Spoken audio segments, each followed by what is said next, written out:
سرپرست برنامه شهری سالمی جمعیت مسئولیتش محدودی خیام سینا دعاگوی سالمی شما.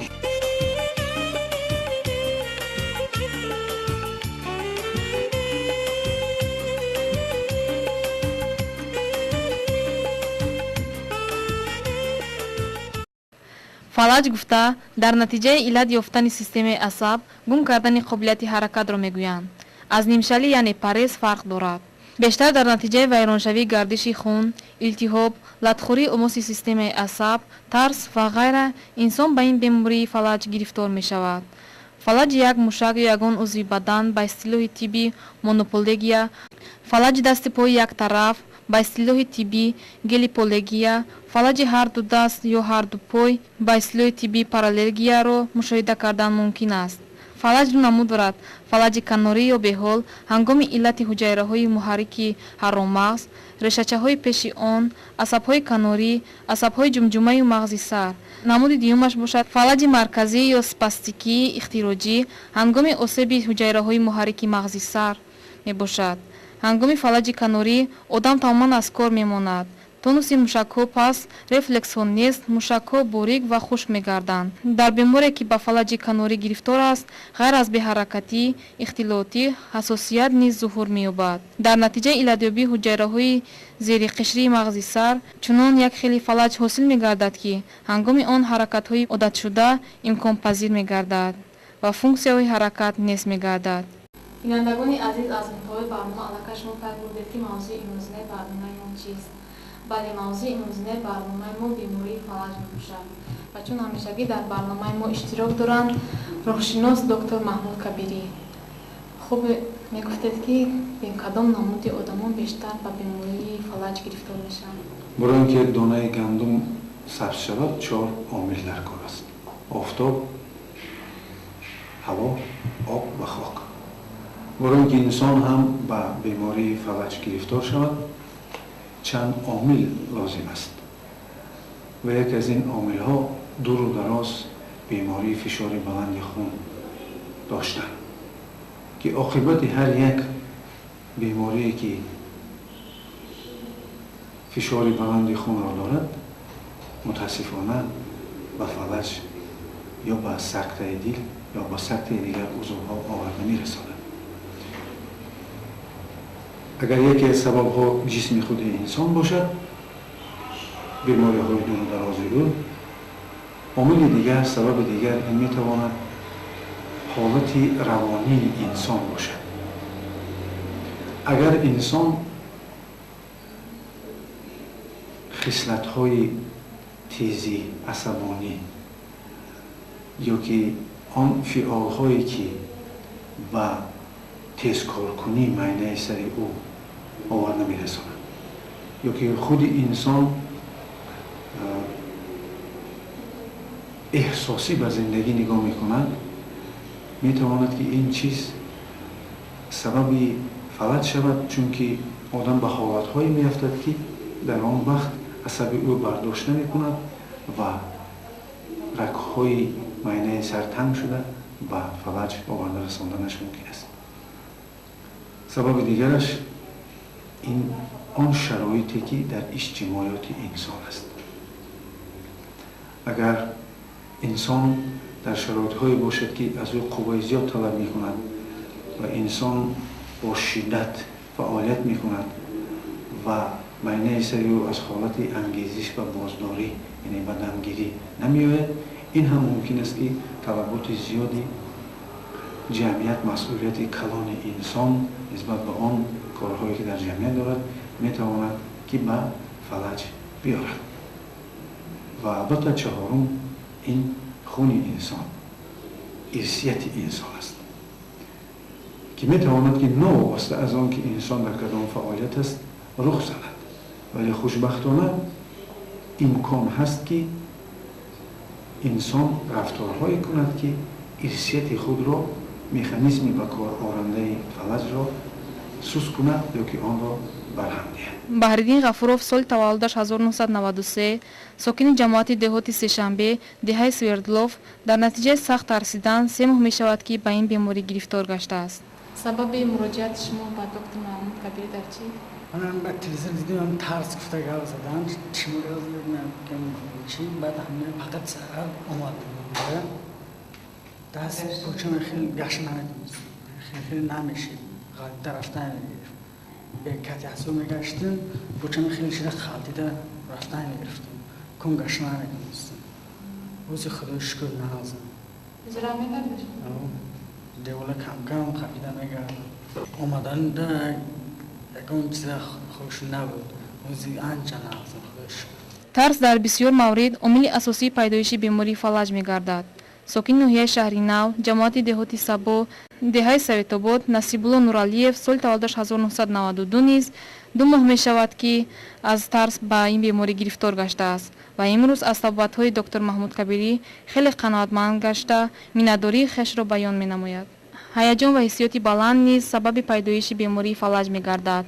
маълуда асомиддинова соли таваллудаш 1989 сокини ҷамоати деҳотӣ ба номи ҷуҳра раҳмонов деҳаи тӯйчӣ баъди фавти бармаҳали модару бародараш 2 сол мешавад ки аз ҳисоби ҳаяҷон ба ин бемории фалаҷ гирифтор гаштааст. ба гуфтаи худи ӯ то рӯзҳои аввали тавбат дар ин ҷо тамоман аз ҳаракат монда будааст ва имрӯз хеле саломатиаш хуб гаштааст. ба ақидаи доктор Маҳмуд Кабирӣ бемории фалаҷ бемории иҷтимоӣ буда дар натиҷаи иҷтимоӣ шудани фаъолияти одам яъне аз табиат дур шудани инсон ин беморӣ авҷ мегирад. мисол ҳайвонот ба ин беморӣ гирифтор намешаванд зеро ҳайвонот тафаккур ва эҳсосот надорад. рӯзе буд ки мо як бемори ба фалаҷ гирифторро ба табобат гирифтем ва дар машқҳои махсуси рӯҳии худ шинондем вале натиҷа намедод. чун шаб ҳангоме ки завҷааш назора мекунад ки бемор хеста ҳоҷатхона меравад ва бармегардад ва вақте ки завҷааш ӯро мегӯяд ки ту чӣ хел роҳ гаштӣ ки ту бемор ҳастӣ боз аз сари нав ба ҳолати пешинааш гирифтор мешавад. аз ин ҷо бармегӯяд ки бемории фалаҷ дар тафаккури инсон нишастааст ва вақте ки инсон гуфт ки ман бемор ҳастам ин беморӣ меистад ва мо тавонем ки агар ҳамин фикрро аз сари ӯ бигирем бемор ҳамон замон роҳ хоҳад гашт иншои худо. тибқи гуфтаи ӯ дар тӯли фаъолияти 16-сола ба ӯ 23 000 нафар беморони фалаҷ муроҷиат намуданд ки 90% онҳо пурра саломатиашон барқарор гаштааст. пешгирӣ ва тавбати фалаҷ вобаста ба он бемориест ки ин иллатро ба вуҷуд овардааст. аз усулҳои махсуси барқароркунандаи кори дасту пой маҳз варзиши шифоҳӣ ва ғайра низ истифода мебаранд. роҳҳои дигари тавбати ин бемориро Маҳмуд Кабирӣ чунин шаҳр дод. яке аз шахсиятҳои бузурги ҷамъият вақте буд ки назди мо омад ва гуфт ки шумо аз телевизион баромад карда гуфтед ки бемории фишори баланди хун ва аз он ҷумла зарари ӯ фалаҷ табобатшаванда аст ва гуфт ки ҳолон ки мо дар Америка рафтем ва гуфтанд ки ин беморӣ табобат надорад. вақте ки дар табобатгоҳи мо иштирок карданд ва фаҳмиданд ки имкон будааст ва мумкин будааст ки инсон ҳатто аз ин сахттарин зарари фишори баланди хун халос ёбад. пеш аз он бояд инсон он омилҳое ки ба ӯ асаркунанда ҳастанд онҳоро доим ба назар гирад ва мо дорои беҳтарине ки барои инсонҳо пешниҳод кардем ин машқҳои рӯҳӣ машқҳои равонӣ ҳастанд ки инсон бо воситаи машқҳои равонӣ метавонад ки омилҳои ҷисмиро бартараф кунад ҳолати равонии эҳсосии худро мӯътадил биёрад он масъулиятҳое ки нисбат ба ҷамъият дорад қуввати асаби худро зиёд кунад ва он масъулиятҳоро аз ӯҳдааш барояд ва бо воситаи махсус барномае ки мо пешниҳод кардаем ва онро мо монанди барномаи компютерӣ дар майнаи сари инсон мепартоем ин сабабгори он мешавад ки механизми фалаҷкунандае ки дар ирсият дар гени инсон аст ба кор надарояд. яъне ки пешгирӣ албатта ҳаст ва инсон бояд дар ин пешгирӣ ниҳоят фаъол бояд бошад. ва табобаташ чихеле ки шумо дидед чандин намуди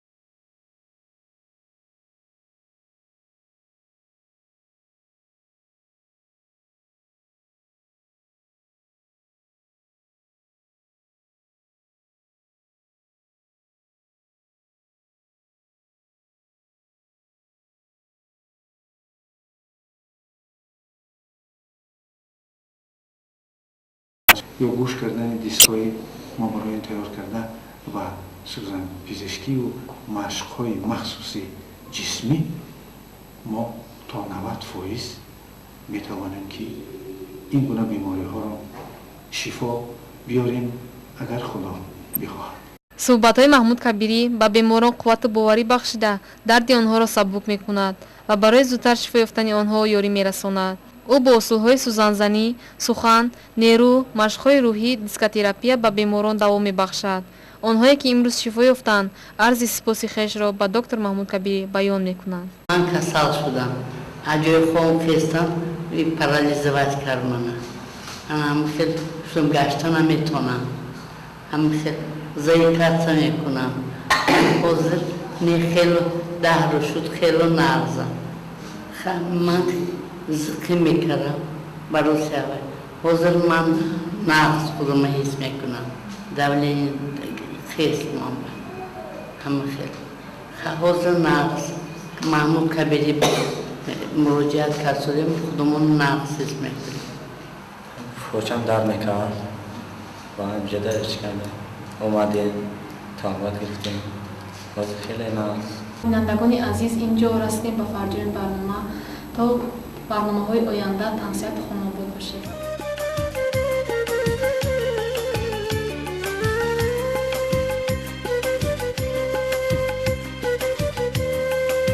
سرپرست برنامه شهر سالمی جمعیت مسئولیتش محدودی خیام سینا دعاگوی سالمی شما